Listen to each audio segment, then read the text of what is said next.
Hello, chess family. It's me, National Master Jesse James, and today we're taking a look at Nakamura versus Carlsen Speed Chess Championship 2022. I want to go ahead and give a shout out and say thank you to chess.com for go ahead and sponsoring such a great event. And well, let's go and take a look. We are now on game 3. The first 2 games were actually drawn, and this is going to be the 3rd game, which looks like another draw is going to be happening right here. Remember, this is going to be recaps and highlights of the match. Spoiler alert. So after this king to e6 here, knight c5 check by Nakamura. King back to e7, knight d3, king to e6, knight c5 check, and at this point it looks like it's going to be a draw, but then Magnus goes ahead and plays king f7, going ahead and not repeating the moves. This turns out to be disastrous for him, as after now this knight's not being protected, so now Nakamura gets a free tempo with knight c4, removing the defender of the knight of the b7 pawn. Okay, knight takes on c4, pawn takes on c4, and then here we realize, well, Magnus is just going to be losing a pawn here, either the b7 or a6 pawn. At b6, knight takes on a6 right here. Simple chess. So here, king e7 got played, knight takes on b7, and at this point, we also see Magnus getting low on time and actually faltering underneath the pressure of the clock. Bishop to b6, pawn c5, bishop c7, pawn c6, bishop to b6, pawn f3, king e6, and king f1, and after this, Magnus goes ahead and flags. Now this is probably the start of his tilt in this whole match altogether. It's very rare that we see Magnus losing on time here because, well, when you see these chess.com events, especially the Speed Chess Championship, there's always a plus 1 or plus 1 second increment on there. Meaning, well, every move you're going to get that extra second in, and if you're good enough, like we know Magnus is, you're able to actually not lose in either drawish or winning positions. Well, in this case, we actually see him draw, so we definitely know that Magnus is a little bit off form here. And well, we do know that the Nakamura versus Magnus, well, these guys have been going at it for quite a while, and there's quite a rivalry here. So you know they're definitely trying to be winning these games. All right, let's go ahead and skip on to the next game. Game number 7 right here. And here we see that, well, Magnus is playing again with the black pieces. And, well, he just played this really bad move of rook to b5 here. All right, can you figure it out? This one is white to move and win. Magnus has just made a mistake right here. All right, feel free to push pause during these. I will give you a little time if you want to. With that being said, rook b5 was a mistake, and here we just go ahead and play. What do you play here? Knight to f6 check. And here, the king went to g7. For those of you thinking, hey, can't we just take on f6 here? You're more than welcome to, but after queen takes on f6, queen takes b5, you're at least going to be winning the exchange here, as after knight takes b5, pawn takes on f6 here. And this is still an equally winning position here. With that being said, the computer does point out something pretty crazy here. After this move, king to g7, well, not the best here, right? Queen takes on d6. Queen c8 apparently gave equality. Now, I can't really tell you why so much, just that, well, there's going to be a lot of pressure down here on the b file. Here, computer is suggesting rook to d5 here, which I'm not going to play here because I don't think that's very humanistic. But I'll just go ahead and play something like rook to c1 here, and, well, they go ahead and give queen to c3 here. Again, it's all about this weakness of the b2 pawn. Apparently, this was a way to play, but hey, we are not computers, so Magnus went ahead and did miss this one. All right, let's go on to the next one. This one is Magnus here on game 8. And let's see here. There we go. And here he just played queen to b5. And again, we're going to see a knockout blow by Nakamura. Go ahead and push pause here. This is one of the big plays of the tournament or this match. What do you play here? Black to move and win. All right, hopefully you found it. Here was the beautiful checkmating idea. Knight to f4 check. And king to f1 here. Of course, if you did play g takes on f4, queen to g4 check is just going to be winning here. King has to run back to f1 here. Well, you're still getting checkmate either way, but if king to h1 is simple, rook to c1 check, and, well, there's nothing you can do to block it. So here the king has to go to f1 over here, and here it's giving a checkmate in 8, and I can definitely believe it after something like queen takes on f3. Now you see the rook coming down to c1, you got a pass pawn over here. Black is easily winning. Well, what happened in the game was, after this knight f4 check, king to h1, queen h3, black goes ahead and wins, and Nakamura gets another win underneath his belt. All right, on for the next one. We are now on to game 9 here, and this is quite an interesting one right here. On game 9, you definitely can feel the spirit of Nakamura in these games because, well, here he does a very interesting sacrifice. Now, this one does end up in a draw, but I was so impressed with this, I just had to show you real quick. Here, b4 exclam gets played, and, well, free pawns, right? Who wouldn't take this? Pawn to a3, queen c4, and this forces the queen to this vulnerable situation where we get a discovery attack against the queen. And here, Nakamura goes ahead and pulls out knight to d5 here. Nothing better here than to sacrifice. Pawn takes on d5, rook takes on c4, pawn takes on c4 here, and here we see the queen was given away for a rook and a knight. With that being said, Carlsen does a great job by holding this position, and we'll just kind of run through real quick. H3, rook to E8, rook E1. Now this is definitely better for white here, but when you're playing against such a strong player, it's not so difficult to see or hard to see why this was not won. I played these positions as both sides, and definitely can say it's challenging either way. Knight E2, bishop C6, knight C3, putting pressure on the pawn and defending it. Bishop D8, bishop D4, bishop over here. Now you can see that the E4 pawn looks very weak, so the bishop had to take over here. Pawn takes on F6, queen F4, eyeing this weak D6 square. Rook to E5, beautiful move here by Carlsen, just really restraining and maintaining this position. Queen takes, bishop takes on E4. The E4 pawn was just going to fall at some point here. It looks like black is doing a very good job here by holding the position. Now computer's giving this as an easy win, but not so easy for me. In fact, this F6 move looks like it was a bad move as far as computer standards. Now rook to D2, queen to C7, rook to B5. Rook takes on E4, and unfortunately this was just a mistake over here. Maybe he was just getting low on time over here with Nakamura, but now it's just going to be a repetition with the checks over here. Like I said, these can be very, very tough positions, especially with the time on these games. All right, let's go ahead and jump ahead to game number 10.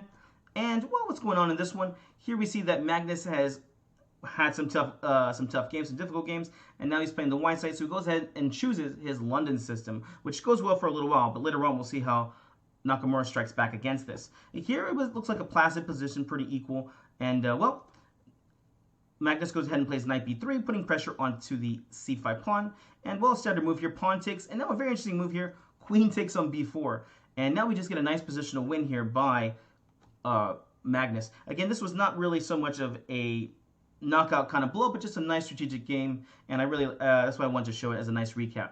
Queen c7, rook takes d8, and now we see the passed pawn just being pushed here, and it really just can't be stopped. Pawn to e5, c6, rook to b6, trying to put pressure on the c6 pawn, and now a nice move here, knight d2. You can see that all the pawns looks like they're dropping just like ripe fruit. Bishop to f5, queen to a5, bishop b6. Hopefully nobody fell for this after queen a5. Rook takes on c6 idea, as queen takes on c7, rook takes, goes ahead and loses the game. So the rook goes to c5 here. Pawn to h5, knight c4, takes. Pawn to g6. Black is just trying to go ahead and blockade in this position. Rook c5. Now another pawn looks like it's going to be falling. King over to g7. Queen c3, winning the pawn bet at your leisure. There's no need to push right away. This c6 pawn is more important than the e5 pawn. And maybe in the future we'll play something like bishop b5 to hold on to this and then take on e5 here. Rook b1 got played to stop this bishop kind of b5 idea. But here just rook takes on e5. Queen to d6, looking to go ahead and trying to jump down here for some counterplay and attack this bishop. But no, this is not going to happen. Rook to b5. Let's just trade everything off. And at this point, c7 is being threatened. Here it is time to throw in the towel. Nakamura says, that's it. Game over. All right, on to the next one. This is game number 14 over here. And, well, Magnus is going to be playing with the white pieces here. And, well, looks like a very, very calm position. And again, this is probably one of the ways that we see that the tilt is real. And at this point, Nakamura just plays a nice, easy move of knight to h5, attacking the bishop right here. And believe it or not, bishop to c7 was played, and everyone kind of looks at each other and says, okay, knight takes, and then Magnus goes ahead and resigns. Again, the tilt is real. There was so much pressure in Magnus in this match that it was really hard not to tell. If you can even see him on the camera, he's just really kind of squirming around. All right, let's go on to the next game. This is game number 16 over here. And rook c7 got played, and I must say this is one of my favorite combinations of the match. Please go ahead and push pause if you want to, and try to figure out this amazing combination to come next. All right, hopefully you push pause if you want to try to figure this out. Check this out. After rook c7 gets played, knight to b5 exclam here, forking the queen and the rook. So, well, you're pretty much forced to go ahead and take. So, pawn takes, rook takes, queen takes, and this was the whole idea. Undefended bishop, undefended rook. What do you play here? Queen takes on d5, winning back the piece and easily winning back the game. Knight to d6, queen takes on a8. And here, Magnus goes on to win a very nice game. Again, this London system is something that he's really been enjoying lately, and Nakamura, it took him a while to go in and fight back against this. All right, on to the next one. Another nice game here. You wanted to see how grandmasters draw games? Well, this is a very famous way to draw as a grandmaster, and this is in the modern defense. Here we go. We see e4, g6, d4, d6, knight c3, bishop g7, pawn to f here, pawn to f4, the Austrian attack, knight f6, knight f3, c5, bishop b5 check, bishop d7, pawn to e5, knight g4. Here's the amazing move of e6 here. Like I said, this is a very famous drawing line here, which I would like to check and see how many times they've actually done this against each other, or how many just in general. Pawn takes on e6, knight g5, bishop takes on b5. Here, knight takes on e6, bishop takes on d4, knight takes on d8, and then here we just see the forced repetition. Check, check, check, check, check. This is how grandmasters draw their games. They can't just do it so simple. They have to memorize a 60-move combination for it. All right, let's jump on to the next one. Here we go. Magnus Carlsen versus Nakamura again. And again, he's going to be trying to play this London system since it has been going so well for him. And, well, here we go. E5 got played in this game. Again, this was one of those nice ones where I just had to go for this position because this was such a crazy way to play from both sides here. Respect to both these guys. E5 gets played. C takes on D5, knight to D4. It's really hard to tell what they're going to be playing next. Pawn takes, bishop to E2. And here Magnus is able just to stop all this attacking and just hold the position really nicely here. Bishop F8, castles. Knight takes on D5, knight takes on D5, queen takes on D5. Bishop C4, queen to H5. Queen to b3, bishop g4, knight to e5 here. Beautiful move here, attacking both the bishop, but also this f7 square, so you can see that they're trying to win the queen over here.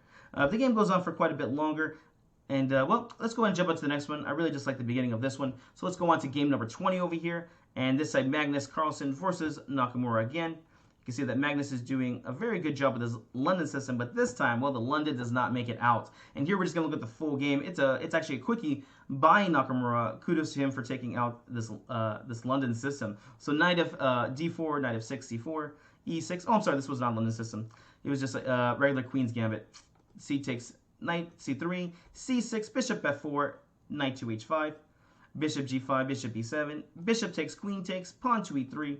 This is actually a very solid setup here by white. It's very surprising that Nakamura can break through this.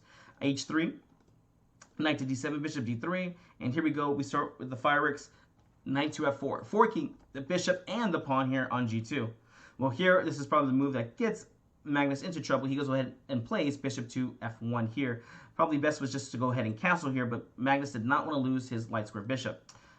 A5 gets played, queen c2, pawn to b5 here. Nakamura does the right thing. When your opponent's king's in the center, he starts to make as many threats as possible. Knight to e2, queen to b4 check. This is definitely a problem here. Knight to d2, and now, well, it was black to move and win. Can you tell me, black to move, what do you do here to win some material? All right, hopefully you push pause. Hopefully you try to figure it out. What do you play here? Queen takes on b2, queen takes on b2, knight d3 check, and here we're just going to be winning some an extra pawn here, but also just the position is going to be falling here. And, well, black is just so solid here. The king's stuck in the center. A very nice little game here by Nakamura. G5, F5, and this is beautiful right here, this F5 move. Not only does this try to open up the bishop, but it's going to open up the rook, and this is the proper time for it, as the king, again, is just very vulnerable. F takes on G4, H takes on G5, bishop F5, rook H2. Threat here was bishop takes, rook takes, and now pawn to G3, exclaim over here, F takes on G3, knight takes on E3 check, king over, knight back check, king back, bishop G4 check, bishop E2, and here the game ends with knight C3 check. Oh my gosh. And here you can see you're at least losing the exchange, but again, it's mostly about these other pieces coming into the game, and there's just nothing really to do to stop it. All right, time for our last highlight, our last recap for this one. Here we see this is game number 21 over here. And, well, Magnus is playing with the black pieces, Nakamura with the white. Here we saw a nice game here. I believe this is the bullet section at this point. Nakamura was able to win an extra piece here, and you're saying, well, why is Magnus even playing here? Well, here, even though you're down, you are not out. Remember, the game is not over until it is over, or the fat lady sings, as I like to say. And here, what happens? Well, Magnus makes the correct decision here, or let's say Nakamura makes the wrong decision here and goes ahead and trades the queens. And after this, you see you have some passed pawns over here. What do? Passed pawns must be pushed. Here we go. Knight G5, and we're going to see how Magnus starts pushing these pawns forward. And, well, just remember, guys, they always say that knights are one of the worst defenders over here for stopping pawns. And here, this is no exception. The pawns just get pushed. And poor Nakamura here must have been very upset here, seeing that, you know, his passed pawns just his passed pawn is just not doing any good here, while blacks just keep making pressure over here. H2, knight to G3. Oh my gosh, this is so easy for black to play, rather white. It's just very, very hard. Rook takes, and at this point, you know, things have definitely gone wrong when you have to sacrifice back. And here, there's some checks here, but nothing really good here. Here, trying to make some threats about some back rank checkmates, just not going to happen here. King takes e6, and at this point, you can pretty much guess that the game was pretty much over after queen over here. The game does continue on for a few more moves, but I just wanted to show this beautiful pass pawn idea. These games are actually in a study I went ahead and made, so feel free to check those out. And I'll go ahead and post the match on there if you haven't seen it yet on YouTube. Well, guys, hope you enjoyed this highlight. We'll see you in the next video.